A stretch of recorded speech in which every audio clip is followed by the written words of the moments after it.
నమస్తే, welcome to Suman TV. నేను విష్ణు. ప్రస్తుతంతో పాటు డిఎంఎస్ అసోసియేట్స్ ఫౌండర్ మధు గారు ఉన్నారు. సో వారితో మాట్లాడి హోమ్ లోన్స్ కి సంబంధించిన కంప్లీట్ ఇన్ఫర్మేషన్ తెలుసుకుందాం. సార్ నమస్తే. సార్ మధు గారు. నమస్తే విష్ణు గారు. సార్ మధు గారు, ఇప్పుడు సమ్ ఎక్స్ అనే పర్సన్ ఒక 50 లక్షల రూపాయల్లో ఇల్లు కట్టుకుందామని రెడీ అయ్యాడు. సో బ్యాంకుకి వెళ్ళి 50 లక్షలకి లోన్ అప్లై చేసుకుందాం అని అనుకుంటున్నాడు. సో ఒక లోన్ కోసం ఒక పర్సన్ బ్యాంకుకి వెళ్ళే ముందు తన వైపు నుంచి తాను ఏ విధంగా సిద్ధంగా ఉండాలి అంటాడు? అసలు ఎవరైనా హోమ్ లోన్ తీసుకునే ముందు కొన్ని పాయింట్స్ చెక్ చేసుకోవాలి సార్. సెల్ఫ్ చెకప్ అనుకుంటారు, ఎవరైనా జనరల్గా చేసుకుంటారు. బట్ బ్యాంకింగ్ టెర్మినాలజీలో ఫస్ట్ ఆఫ్ ఆల్ మనం మార్జిన్ మనీ ఎంత కట్టగలుగుతాం.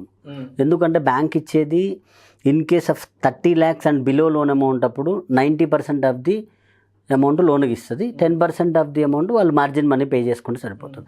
అదే 30 lakhs అండ్ అబోవ్ లోన్ అమౌంట్కి వెళ్ళినప్పుడు ఏమవుతుంది అంటే 20% మార్జిన్ మనం పే చేయాల్సి వస్తుంది, 80% బ్యాంక్ లోన్ ఇస్తుంది. సో ఆ మార్జిన్ మనీ మనం కట్టగలుగుతామా లేదా అనేది ఫస్ట్ చెక్ చేసుకోవాలి. అండ్ సెకండ్ వచ్చేసి టెన్యూర్ ఎంత తీసుకోవాలి.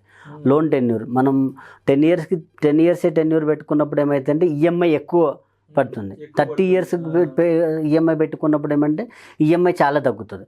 సో ఆ టెన్యూర్ ఎంత తీసుకుంటే బెటర్.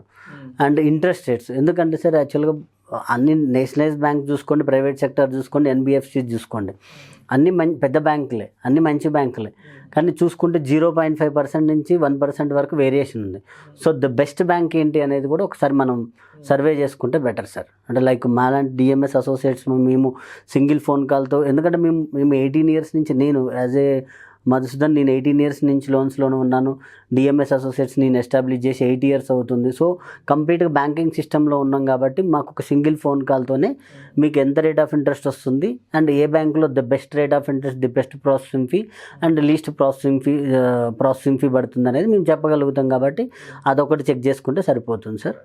సో అదేవిధంగా డాక్యుమెంటేషన్ విషయానికి వస్తే, లోన్ కోసం బ్యాంకుకి వెళ్దాము అన్న ఆలోచన వచ్చినప్పుడు ఎటువంటి డాక్యుమెంట్స్ని, ఎటువంటి పత్రాలను సిద్ధం చేసుకొని బ్యాంకుకి కదలాలంటారు?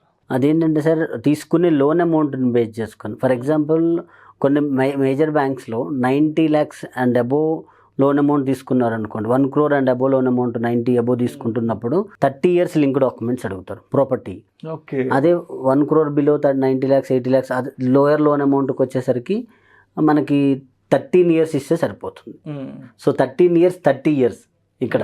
సో ఆ విధంగా మనం తీసుకునే లోన్ అమౌంట్ లింక్ డాక్యుమెంట్స్ అనేది అడగడం జరుగుతుంది. And as well as property లీగల్గా అంటే ఓకేనా కాదా అనేది మినిమం మీరు ఎంక్వైరీ చేసుకోండి. బ్యాంక్ ఆల్వేస్ ఫర్ యూ క్లియర్గా దాన్ని వెరిఫై చేసి లోన్ ఇస్తుంది. అండ్ ప్రాపర్టీ వాల్యూ కూడా మనకి ఎఫెక్ట్ ఉంటుంది సార్. ప్రాపర్టీ వాల్యూలో మనం ఏదైతే గవర్నమెంట్ వాల్యూ కన్సిడర్ చేయదండి బ్యాంక్ ఎప్పుడు కూడా. మార్కెట్ వాల్యూ, ఆ ఏరియాలో మార్కెట్ వాల్యూ ఎంత ఉంది. ఎందుకంటే మనకి ఆల్రెడీ రెగ్యులర్గా వెళ్ళే వాల్యుయేటర్స్ ఉంటారు, బ్యాంక్ వాల్యుయేటర్స్, ప్యానల్ వాల్యుయేటర్స్ అంటారు. వాళ్ళకి ఆ ఏరియాలో వాల్యూ నిజంగా ఇప్పుడు ఒక్కొక్క ఆయన తెలియక తక్కువ చెప్తాడు, లేకపోతే ఎక్కువ చెప్తారు. బట్ రియల్గా అక్కడ గ్రౌండ్ లెవెల్లో ఎంత రేట్ ఉంది అనేది మన వాల్యుయేటర్ వెళ్ళినప్పుడు తెలిసిపోతుంది. 10 rupees అటు ఇటు వచ్చినప్పుడు మనం మళ్ళీ కాదండి ఇంత వాల్యూ ఉంది నిజంగానే మనం ఎక్స్ప్లెనేషన్ ఇచ్చి చేసుకోవచ్చు సార్. సో మొదటిగా ఇప్పుడు లోన్ గురించి డిస్కషన్ స్టార్ట్ అవ్వగానే అటు ఇంట్లో వాళ్ళు కానీ, అటు ఫ్రెండ్స్ కానీ, తెలిసిన వాళ్ళు కానీ, బాబు ఫస్ట్ నీ సిబిల్ స్కోర్ ఎంత ఉందో ఐడియా ఉందా, నీ సిబిల్ స్కోర్ చెక్ చేసుకున్నా ఉంటారు. కాబట్టి మరి లోన్ కోసం వెళ్ళే ముందు అసలు మన సిబిల్ స్కోర్కి సంబంధించి ఎటువంటి విషయాలు తప్పనిసరిగా మనం చెక్ చేసుకోవాలి అంటారు? అదే సార్, ఇంతకుముందు ఎపిసోడ్లో నేను చెప్పిన విధంగా మనం హెల్త్ చెకప్ ఎలా అయితే చేసుకుంటామో ఫైనాన్షియల్ చెకప్ అంటే క్రెడిట్ చెకప్ అనేది ఒకటి ఉంటుంది సార్. మనం sibil.com లాంటి సైట్లో, డైరెక్ట్ సైట్లో, ఇప్పుడు మనం సాఫ్ట్ సిబిల్ అంటే పేటిఎమ్, పైసా బజార్, వీటిలో ఏంటంటే ఆ క్రిఫ్ కానీ క్రిజ్ వేరే సిబిల్ వస్తుంటాయి. బట్ అలా కాకుండా డైరెక్ట్ sibil.comలో మనం సిబిల్ చెక్ చేసుకుంటే మన సిబిల్ అంత బాగుందా లేదా, ఉంటే ఏమైనా ఓవర్ డ్యూస్ ఉన్నాయి, ఇవన్నీ తెలిసిపోతుంది. కాబట్టి ఒకసారి అందులో చెక్ చేసుకొని 700 and above సిబిల్ స్కోర్ ఉందంటే మంచి స్కోరు. అలాంటప్పుడు మనం లోన్కి ఈజీగా వెళ్ళొచ్చు. లేదు అంటే ఏదైనా ఓవర్ డ్యూలు కనిపిస్తున్నాయి అనుకుంటే అవి క్లియర్ చేసుకొని, ఒకవేళ బ్యాంక్ ఏదైనా ఇబ్బంది పెడితే దానికి నోడల్, ఇప్పుడు జనరల్గా ఏం జరుగుతుందంటే సార్, ప్రతి బ్యాంకుకి సిబిల్ ఆర్బీఐ కొన్ని రూల్స్ వచ్చినాయి. ఏదైనా కస్టమర్ ఓవర్ డ్యూ ఉంది, నేను పే చేసినా కానీ క్లియర్ అవ్వట్లేదు అని కంప్లైంట్ సిబిల్కి చేసిన తర్వాత వితిన్ 30 daysలో ఆ బ్యాంకు కానీ క్లియర్ చేయకపోతే ఆ బ్యాంక్ నుంచి ఎవ్రీ డేకి 100 రూపీస్ లాగా ఫైన్ కట్టాల్సి వస్తుంది ఆ బ్యాంక్ అనేది.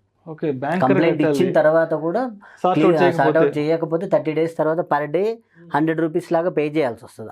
అందువల్ల ఇప్పుడు సివిల్ మనం ఎప్పుడన్నా ఒక డిస్ప్యూట్ రేజ్ చేస్తున్నాం అనుకో, నా ఓవర్ డ్యూ క్లియర్ అవ్వలేదు నేను పే చేసిన తర్వాత కూడా అని సిబిల్లో డైరెక్ట్గా మనం డిస్ప్యూట్ రేజ్ చేసుకోవచ్చు. ఆ డిస్ప్యూట్ రేజ్ చేసే టైంలో మన అకౌంట్ నెంబర్ డీటెయిల్స్ అడుగుతుంది. ఎందుకు అడుగుతుంది అంటే ఆ బ్యాంక్ ఖచ్చితంగా పే చేయాలి. As for RBI guidelines, as for norms ఖచ్చితంగా ఆ బ్యాంకు పే చేయాలి. పర్ డే 100 రూపీస్ లాగా పే చేయాల్సి వస్తుంది. సో అయితే మధు గారు, ఇప్పుడు సమ్ ఎక్స్ అనే పర్సన్ ఒక 50 లక్షల రూపాయలు బ్యాంకు నుంచి లోన్ తీసుకున్నాడు, ఒక 20 years టెన్యూర్ పెట్టుకున్నాడు. సరే, ఒక 5-6 years లోను కట్టుకుంటూ బాగానే వచ్చాడు. బట్ ఆ 6th 7th year నుంచి తనకి ఇబ్బందులు రావడం జరిగింది. అంటే ఇంట్లో తనకున్నటువంటి మిగతా కమిట్మెంట్స్ అయితే ఏమి, వీటన్నింటి కారణంగా ఫస్ట్ 5 years వరకు కట్టగలిగాడు, 6th year నుంచి కట్టలేకపోయాడు. సో మరి తాను హోమ్ లోన్ కట్టలేక చేతులు ఎత్తేసే పరిస్థితి వస్తే ఏంటి, దాని తర్వాత పరిణామాలు ఏ విధంగా ఉంటాయి? అసలు ఏ లోన్లో అయినా సరే జనరల్గా జరిగేది ఏంటంటే ఒక 90 days మనం ఈఎంఐ పే చేయాల్సిన డేస్ నుంచి 90 days ఈఎంఐ కట్టకపోతే ఫస్ట్ బ్యాంక్ ఒక నోటీస్ ఇస్తుంది. ఆ టైంకి మనం వెళ్ళి ఒక 1 monthతో 2 monthsతో పే చేసుకుంటే మళ్ళీ ఇంకొద్దిగా టైం ఇస్తుంది. ఆ విధంగా చేసుకుంటే మనకు టైం దొరుకుతుంది. లేదు ఇంకా నేను అసలే పే చేయలేను అన్న సినారియాలో నోటీస్ ఇస్తుంది, బ్యాంక్ యాక్షన్కి వెళ్ళిపోతుంది. యాక్షన్కి వెళ్ళిపోయి మన ప్రాపర్టీ ఫర్ ఎగ్జాంపుల్ 2 కోట్లు ఉంది, మనది మార్కెట్ వాల్యూ 2 crores ఉంది అనుకోండి, 50 lakhs మనం బ్యాంకుకు పే చేయాలి. సో ఆక్షన్లో మనకి ఏదైతే అమౌంట్ వస్తుందో అది బ్యాంకుకు పోని రిమైనింగ్ అమౌంట్ మనకి ఇవ్వడం జరుగుతుంది.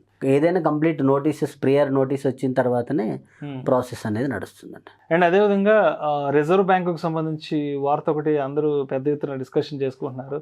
Reserve bank of India Indian గవర్నమెంట్కి 2.1 trillion అమౌంట్ ఇచ్చిందంటూ కూడా మాట్లాడుకుంటున్నారు కదా. సో ఇది అంటే ఇది బ్యాంకింగ్ వ్యవస్థకి ఇది ఏ విధంగా ఇంపాక్ట్ ఉంటుందంటారు అసలు? సార్, ఇప్పుడు ప్రజెంట్ ఉన్న సినారియాలో బ్యాంకింగ్ వ్యవస్థ అనేది చాలా మంచి కండిషన్లో ఉంది. సో ఈ గ్రోత్ రేట్ బేస్ చేసుకొని గవర్నమెంట్ ఆఫ్ ఇండియాకి ఈ రిజర్వ్ బ్యాంక్ అనేది $2.1 trillion అనేది పే చేయడం జరిగింది. సో దానివల్ల ఇది గుడ్ సైనే. అండ్ రీసెంట్గా కూడా మీరు న్యూస్లో చూసే ఉంటారు, 1,00,000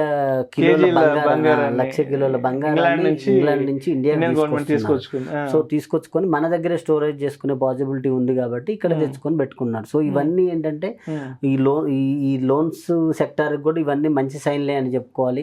ఇంట్రెస్ట్ రేట్ తగ్గే అవకాశం ఉంటుంది.